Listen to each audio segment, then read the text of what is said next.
ایک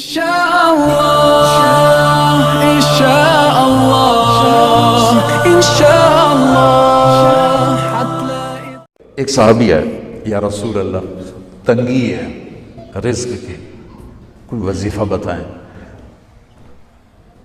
کتنے لمبے لمبے وظیفے لوگ پڑھ رہے ہیں کہ کاروبار کھل جائے اور روزی بڑھ جائے، کتنے لمبے چوڑے، کتنے کتابوں میں ایڈے بڑے وظیفے لکھے پہ، پڑھوں جو مندہ بڈھا ہو جائے۔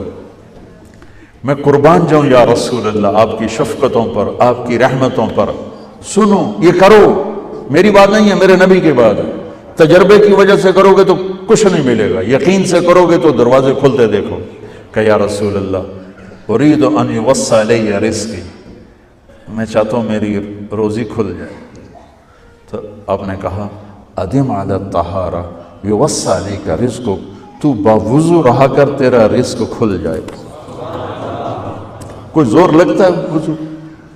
تمہارے ہاں تو سردی ہوتی ہی کوئی نہیں کہ بھئی ٹھنڈا پانی ہے کیسے وضو، یہ تو ہمارے لیے مسئلہ ہے کہ بھئی ٹھنڈا پانی ہے کیسے وضو کرو۔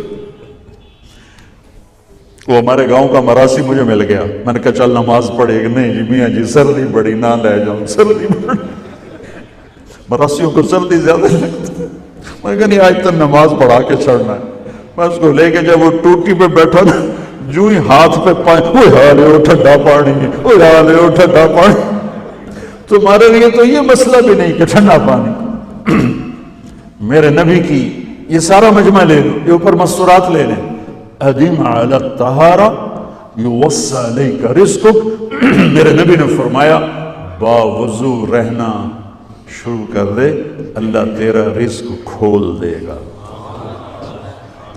اب یہ اللہ رسول کی آپس کی بات ہے تو میری بات ہوتی تو دیوار پہ مار دو، تجربہ کرو۔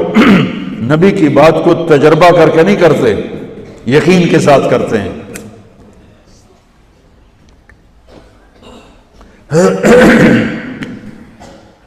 ادم علی الطہارہ یوسع لیک رزقک، باوضو رہا کر۔ اچھا باوضو رہنے کے اور فائدے،